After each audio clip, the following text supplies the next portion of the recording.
As the world continues to get smaller, global borders melt away. The welfare of every individual can affect the entire planet.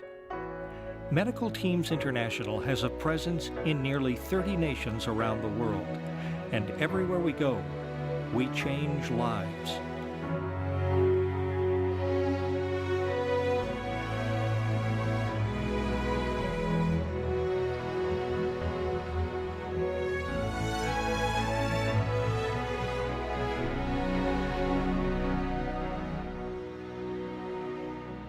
In the summer of 2010, donors and volunteers Dana and Scott Kress traveled with a Medical Teams International team to a remote Mayan village in Guatemala.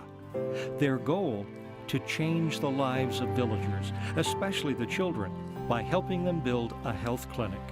These babies, which are 70% malnourished, get weighed, and then they're given either a red card or a green card depending on how they're doing. So green card, they're thriving, and red they're not. The day we were there, 50% got red cards.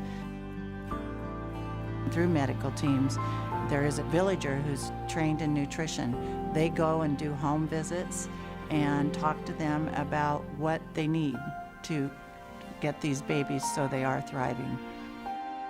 You go on these missions and see these people who are so needy, just the basics, food, medicine, and that you see that you can make a difference. And it might not be a huge difference, but just a small difference, just help one person.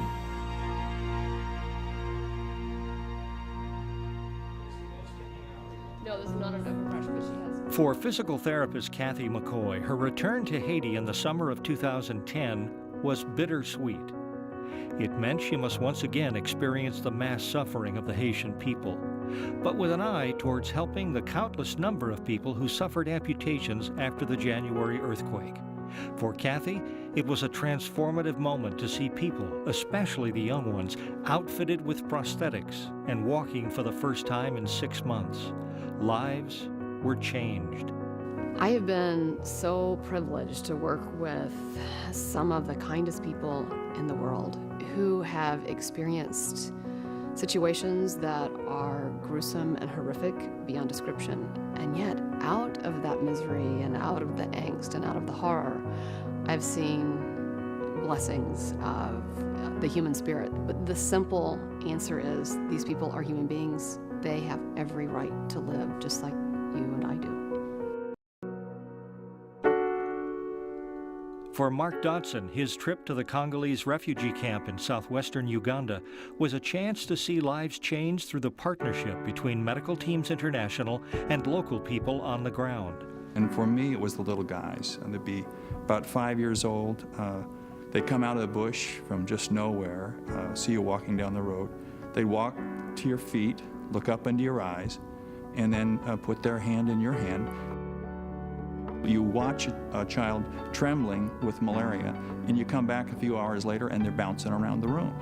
You've saved that child's life for $3.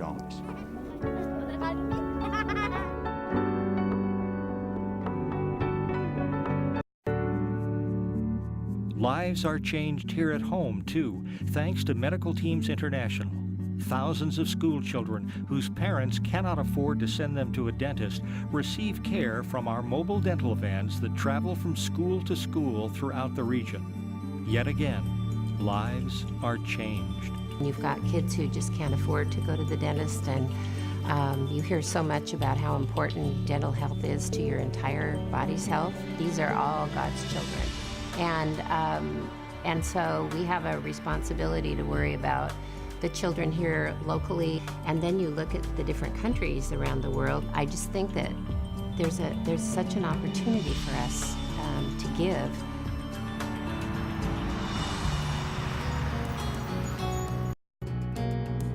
More than 97% of the gifts we receive go to our programs and services.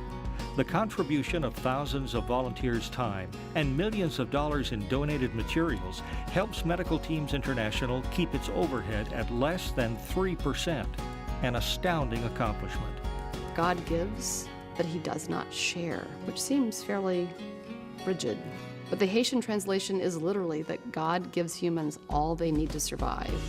But he is not the one to divvy up the loot. The charge for sharing God's wealth is up to each and every one of us.